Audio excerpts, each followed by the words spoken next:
Hi guys, what's up and welcome back to my channel. It's a Pinky Doctor here. As always, thank you so much for coming back to all my returning subscribers. And if this is your first time here, welcome. We're so happy to have you. Okay, today I'm just going to make a video showing you how you could write a strong supporting statement. Okay, I know that I'm not the only one that once struggled with this. But guys, thankfully, I've been able to come up with some strategies that can help you write an amazing supporting statement. Okay, so I had to apply prior to now for a master's degree in the UK, and I applied to a total of 5 schools. Out of those 5 schools, I got admitted into 4, and then I had to decide on the one to choose. Okay, and the reason why I didn't get admitted into the last one was actually because the deadline had passed. And out of these 5 schools, I got 2 admissions in Russell Group schools. I mean, top-notch schools in the UK. Like, one of them was Queen Mary University of London, and the second one was King's College London. Okay. So technically, I can say that all the supporting statements were good enough. Okay. I'm just going to show you some tips that helped me. So if this is something that you're interested in, don't go anywhere. Stick with me right to the end. So the first thing I'm just going to say, and guys, pardon me in case you see me I'm looking at my iPad. Okay? But the first thing you need to know before writing a supporting statement is that you need to be authentic and natural. Okay, guys, I know that it's really difficult, but trust me, it is not the best to go online and get, personal statements and just freestyle and put in maybe your details and things. No, honestly, a lot of admission officers are reading thousands and thousands of personal statements.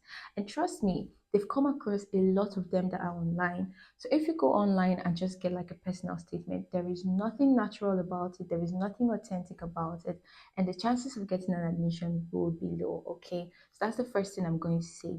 And then I'm also going to say that if you already have like a master course you would like to pursue, so for example, you've decided to go ahead with public health, that is awesome, because I mean that way you would just have to edit the parts that relates to the universities and just make it university specific, but your background might still be the same. Like, you're able to retain the reasons why you've chosen to do the course, and how you see it helping you. Okay, so I'm just going to say that a personal statement should be divided into 3 parts technically. Okay, the first one should be about you, like your background and how you've come up with the decision to study that particular course. So that's like why you have chosen the course. Okay, and the second part should be why that university. Okay, and then the third part should be how this course would help you in the long term. Okay, so now let's go into it. And I'm just going to read a personal statement of mine as well, just to give like more light.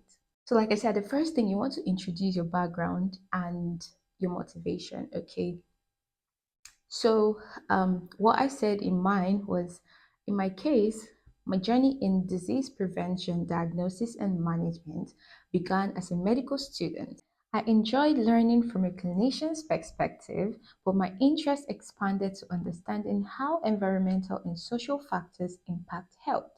This led me to pursue a master's in global health and policy, a program that I believe would allow me to address complex health issues from a broader perspective. Okay, so technically, I mean, coming from the angle of a doctor, it's just natural that you're curious about how diseases develop, how environment contributes to diseases. Okay, so depending on what course you want to do and your experiences, you would just make it more natural. For example, let's say I want to do a course in nutrition now. Yeah, I can talk about the fact that I love baking, and while I use ingredients, it's just striking how different foods are healthy and some might have a higher fat content. And I'm just really curious, and I just want to know how you can combine different classes of foods to form a healthy and more nutritious diet, something like that. Okay, so just make it more natural, give like a background story of your life. It doesn't have to be something serious. Okay, so now the next point is, why this university? Guys, you're applying for to like different schools, and I know that it can be very daunting, right? But one thing that would help you gain admission into the schools is the fact that the person really knows that you've done your research about that particular school, okay? Because different schools have different things that stand out to them, all right? So you want to like find out specific things. It could even be a course. So for example, let's say in public health, maybe a course on statistics, you could just be like, oh, I'm looking forward to this course because I've heard this and this and this about it. Okay, so it's just things that are specific about a particular university. So let me give you an example of what I wrote. I chose Queen Mary University of London because it's a Russell Group university known for high standards in research and teaching. Queen Mary's facilities like the Blizzard Building with its lab and lecture spaces dedicated to postgraduate students show a commitment to providing a rich learning environment. This way, the person will know that, oh, I've seen that they've got a Blizzard Building, okay, which is interesting. Okay, this student has done so much. This student is really um, impressed with the university. And then the next point is you want to explain how you want to explain how your interest in that course developed. Okay, so now this time you could make it like more personal, talk about stories, talk about things that happened that led to what. Okay, so an example of what I did was, so I said, for me, um, during medical school, I did a course, social medicine and public health model. This course opened my eyes to the profound impact of public health on society, highlighting how it complements clinical medicine by addressing the hidden causes of disease. Okay, so this can really set the context for why you're passionate about this particular course. Okay, so for me, it was from medical school when I did a model. It just sparked up my interest, and I'm like, okay, like how do diseases come about, how could we basically halt it from the beginning phase so that the world is a better place, things like that. And then I went further to say, one of the most impactful discoveries for me was learning that intimate partner violence is linked to a 50% higher risk of cardiovascular disease. Statistics from the WHO show that 1 in 3 women globally experience physical or sexual violence in their lifetime. Okay. Um, and then I also talked about the fact that I had a family friend who was a survivor of intimate partner violence, and she passed away at the age of 35 from unexplained heart failure. Okay, so sharing a story like this is very, very, it makes it very personal. The person is like, wow, it's just more personal, technically. Like, nobody has this story elsewhere. Do you get? And then the last part is to talk about how this course would help your long-term goals and help you, basically create an impact. Okay, so this is what I said. I said, I want to reduce the impact of gender-based violence on health and eventually establish an NGO focused on supporting survivors.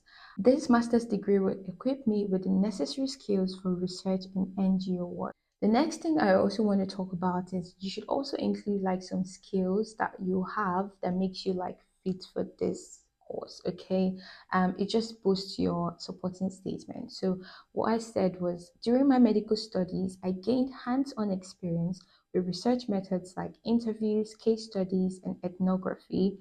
I also worked on my observation, listening, and communication skills, which are essential for effective public health work. Okay, so this makes the reader know that, oh, this person will do well in this program. Okay, so another thing you can do is, if on the university's website they've got like skills that could help you do well in public health, you want to take note of those skills and see how you can incorporate them into your supporting statement. Okay, yeah, so that makes you like really, really a stronger candidate for the program. And then finally, you just want to like end with a very strong point. Okay, so you could just say that you're really excited and you look forward to the opportunity of studying in that university, because you know that it would hone your skills, and at the completion of the program you will be a great and a better public health officer. Okay, another thing I want to say is, because technically different schools have the word limits and word count for a supporting statement. Okay, what you can do is, if you put in this practice steps of why you want that course, to just write like notes on why, have like a background, and then why the university, yeah, have like a background, and then what skills you have that would be useful to you in this course. Write that down. You could just go to GPT and tell it to like expand on it more for you. Okay, yes, you could do that and just ask it to give you like this particular word count, and then when it's done you have to proofread it and write it in your own way. Okay, because guys, it's possible to detect when AI does stuff for you. Okay, so you don't want to like just directly copy it into the supporting statement part. You want to like edit it and just make it like more personal. Okay, but it could help you with the word count because sometimes you might not actually be able to write that much words. Okay, but guys, even at that, it's better that it's short and authentic than is long and it looks like this was not written by you. Okay, or I have seen this story somewhere else. Okay, so yeah, that's it for this video. If you enjoyed the video, feel free to like, share, and subscribe, guys. Please subscribe, okay? We're looking forward to getting to 1K subscribers and 4,000 watch hours by December of this year, okay? So please help us. Let's get there. I'm counting on you guys. Thank you so much. Like, share, and subscribe to the channel if you found this video helpful. Thank you guys so much, and I'll see you in my next video.